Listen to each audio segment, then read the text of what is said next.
Hello बच्चों, let's see the question. Question says, so that the vectors 2i cap minus j cap plus k cap and I cap minus 3j cap minus 5k cap and 3i cap minus 4j cap minus का 4k cap form the vertices of a right angle triangle. ये तीन vector हैं, ये तीनों vertices बनाते हैं एक right angle triangle की। हमें ऐसा प्रूव करना है। ठीक है, तो देखो, जब भी यहाँ पर हम सबसे पहले बात करते हैं की कॉन्सेप्ट की। तो देखिए, यहाँ पर क्या है कि जब भी हमें कोई वेक्टर दिया गया है, जैसे कोई ए वेक्टर हमें दिया गया है 2i कैप माइनस का जे कैप प्लस का के कैप। ठीक है, ये हमें एक वेक्टर दिया है, तो ये क्या दिखाता है, एक्स एक्सिस में क्या कंपोनेंट है, आई कैप का जो हमारा कोफिशिएंट है वो एक्स एक्सिस का कितना कंपोनेंट लिया गया है वो दिखाता है।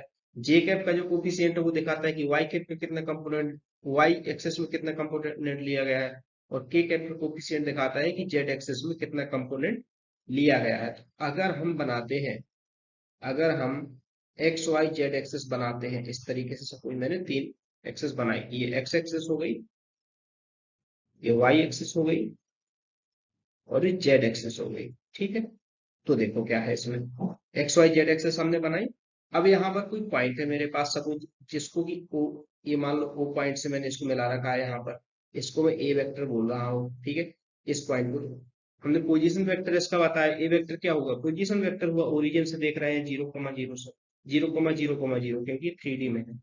ठीक है, तो देखो इस तरीके से। अब एक्स का कितना कंपोनेंट है इसके पास, एक्स का इसके पास 2 है ना, तो एक्स का 2 लिखा हमने, यहाँ -1 लिखेंगे, वाई का इस तरीके से -1 है, और जेड का जो है वो हमारा कितना +1 है। इस तरीके से हम दिखाएंगे कि जो ए वेक्टर है इसकी वजह से हमें क्या कोऑर्डिनेट मिले, हमें मिले 2 -1 एंड 1। ठीक है, तो जो ट्रायंगल हमारा बन रहा है, ये तीन वेक्टर तीन वर्टिसेस को दिखा रहे हैं ट्रायंगल को। ठीक है, तो हम बना देते हैं। ये मान लो कोई मैंने रैंडम सा ट्रायंगल बना दिया, अभी मुझे पता नहीं है कि राइट एंगल है या कैसा है। ठीक, तो ए वेक्टर वाले हमने लिखा 2 -1 और 1, इसके ये कोऑर्डिनेट बन जाएंगे। दूसरा ये वाला है, इसके कोऑर्डिनेट क्या बन जाएंगे, 1 -3 एंड -5। और थर्ड के कोऑर्डिनेट क्या हो जाएंगे, 3 -4 एंड -4। तो तीन कोऑर्डिनेट्स हमें मिल गए। ठीक है, हम इनको पॉइंट्स को नेम दे देते हैं। ये ए पॉइंट हो गया हमारे पास, ये बी पॉइंट हो गया हमारे पास, और ये यहाँ पर सी पॉइंट हो गया हमारे पास। ठीक है, ए बी सी 3 पॉइंट्स हो गए। ठीक है, अब देखते हैं। अब अगर मैं साइड की बात करूं, ठीक है, इसको ए वेक्टर जो मैंने लिखा था इसको पी लिख लेते हैं हम लोग थोड़ी देर के लिए, मतलब पी से ऐसे लिख लेते हैं इसको पी वेक्टर, ये पी वेक्टर हो गया हमारा। ठीक है, इसको ऑल्सो पी वेक्टर। ओके, तो अब देखो, अब मैं क्या करता हूँ कि ए वर्टेक्स के अपोजिट में जो साइड है उसकी लेंथ में ए लिख लेता हूँ, ये ए लेंथ की साइड हो गई। ठीक है, बी के अपोजिट में स्मॉल बी लिख लेते हैं लेंथ को, और सी के अपोजिट में स्मॉल सी लिख लेते हैं लेंथ को। ठीक है, तो ऐसे तीन लेंथ मैंने यहाँ पर आइडेंटिफाई कर ली। अब मैं ए बी सी की लेंथ को पता करता हूँ और देखता हूँ मुझे क्या निकल के आता है। ठीक है, तो देखो, अगर दो पॉइंट्स के बीच की अगर हमें डिस्टेंस देखनी है, दो पॉइंट्स के बीच की डिस्टेंस, जैसे x1 y1 z1 एक पॉइंट है मेरे पास, एंड x2 y2 z2 दूसरा पॉइंट है मेरे पास। इसको कि मैं पॉइंट्स मान लेता हूँ m और n, दोनों पॉइंट के बीच की डिस्टेंस हम लोग लिखेंगे कि एम एम, मतलब डिस्टेंस बिटवीन एम और एन क्या हो जाएगा, रूट ऑफ, ये बन जाएगा x1 माइनस x2 का whole square plus y1 minus y2 का whole square plus z1 minus z2 का whole square. This is another formula which we are using in this question. ठीक है, ये इसी तरीके से हम ए बी बी सी और ए सी को फाइंड आउट करेंगे। ठीक है, तो देखो हमारे पास, मैं यहाँ पर लिख लेता हूँ तीनों पॉइंट। ए क्या था, 2 -1 और 1 था। बी हमने लिया था 1 -3 एंड -5, एंड सी हमने ले रखा है 3 -4 एंड -4।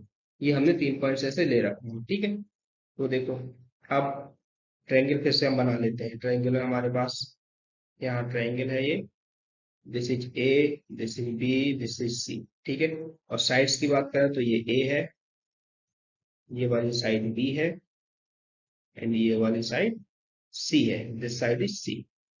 ठीक है, तो देखो, अगर a इक्वल टू मुझे निकालना है तो b और c के कोऑर्डिनेट से निकलेगा। क्या लिखेंगे हम लोग, root of x1 minus x2, b और c में देखेंगे 1 -3 का होल स्क्वायर मतलब 4 आ जाएगा। ठीक है, फिर y1 माइनस y2 -3 प्लस का 4 प्लस में 1 आएगा, ठीक है। और z1 माइनस z2 तो -5 प्लस का 4, तो यहाँ पर भी 1 आ जाएगा। तो a इक्वल टू मेरे पास क्या निकलेगा, √6। a इक्वल टू तो √6 आ गया मेरे पास, ठीक है। अब b इक्वल टू निकालते हैं हम। b इक्वल टू देखेंगे तो b किसके किसके बीच की डिस्टेंस है, b है a और c के बीच की डिस्टेंस। तो a और c में देखेंगे तो 3 - 2 का होल स्क्वायर मतलब 1 आ जाएगा, ठीक है। और प्लस में देखो -1 + 4 का होल स्क्वायर कितना हो जाएगा, ये हो जाएगा हमारा 9, ठीक है। तो यहाँ 9 लिख लिया, और 1 + 4 का होल स्क्वायर 5, तो 25 हो जाएगा ये। तो यहाँ से कितना आ जाएगा, √35 आ जाएगा, ठीक है। ये भी आ गया। अब सी की बात करते हैं। तो सी इक्वल टू सी किसके किसके बीच की डिस्टेंस है, बी और सी के बीच की डिस्टेंस है।